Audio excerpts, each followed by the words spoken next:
Many people ask me questions about Stoic philosophy and practice. I've created this series to provide short answers to the most common, recurring, or confusing questions about Stoicism.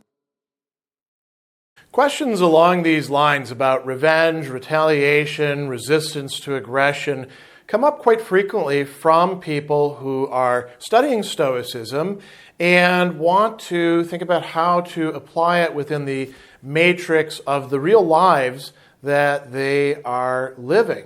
And it's a great question. The Stoics do, in fact, have quite a lot to tell us about these, but we want to make some important distinctions. For those who demand a simple, straightforward answer before hearing the distinctions or the discussion about them that gives us a much better answer, I'll just say this. The Stoics, at least the classic Stoics, said that revenge is always a bad idea. It's going to entangle us in all sorts of problems. And if by retaliation you mean the same thing as revenge, well, the same answer goes for that. If by retaliation you mean something like resisting aggression against oneself or others for whom one is responsible, then there could be some legitimate point to it. So let's make some distinctions right off the bat. When we talk about revenge, we're talking about imposing something that we recognize as bad or evil upon another person because they did that either to ourselves or to somebody else that we care about. They might be, fairly similar things, like when you say, well, I'm going to cheat on you because you cheated on me. They may be very dissimilar, but the idea is that we're going to punish somebody somehow, and that's going to make us feel better. Retaliation might mean the same thing as revenge for quite a few people. And then we could also talk about resistance, and retaliation might fit into that. So when we're called upon to resist what other people are imposing wrongly on us or those that we care about or those that we're responsible for or those who can't defend themselves, then that's something a bit different than revenge. Even though we might be doing the same physical action like, punching somebody or, putting troops out onto the battlefield or beginning a lawsuit or firing off an email or something along those lines, it's the motivation that really matters. So we can think about, what is going on with revenge? What is a person attempting to get out of it? And then we'll evaluate that from a Stoic perspective. And then we can think about resistance, and retaliation might figure in on either side. So let's talk first about revenge. What is going on from a Stoic perspective when a person is desiring revenge, when they're attempting to gain revenge, when they've actually avenged themselves on another person?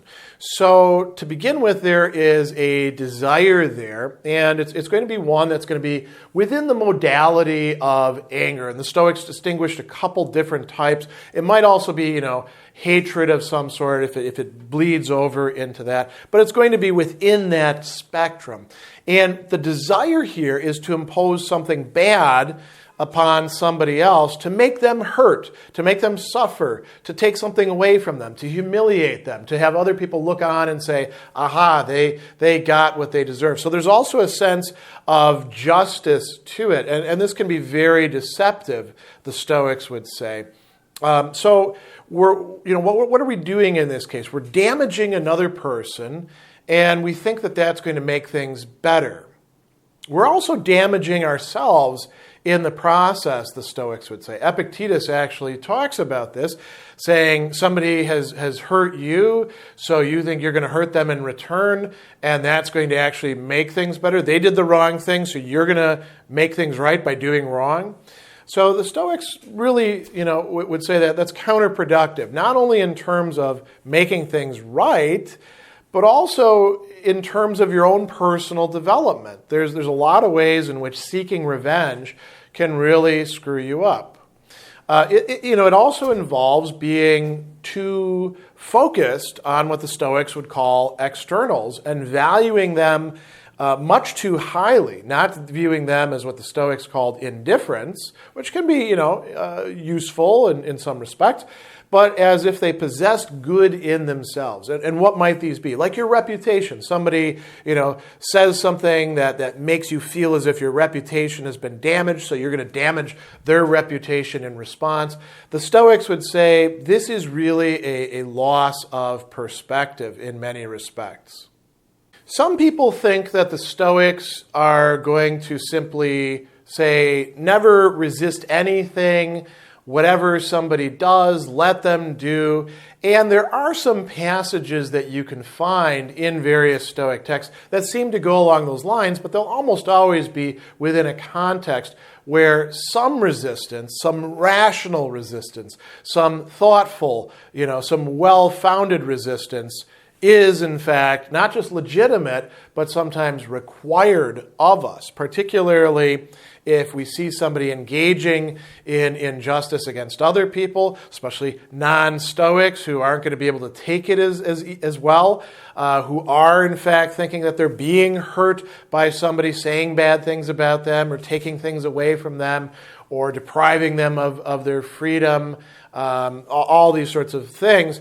If we see that happening, Stoics would actually say, well, we should call it out and we should, as far as we can, resist it. You're going to find Stoics not only talking about this in, for example, Seneca or in Cicero, in his On Duties. He actually says that if you don't prevent injustice from taking place when you could prevent it, harm happening to other people, you yourself commit injustice as a result. We see Marcus Aurelius concerned with this.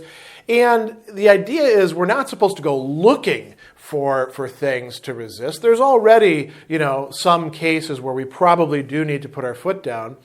And if it happens to be the case that we're placed in a position where we do have to exercise power, authority, and tell people, this is wrong, I'm going to have to punish you, then we might, in fact, even allow ourselves to appear as if we're angry, although we shouldn't be angry. This is, again, Cicero and Seneca both suggesting this sort of thing.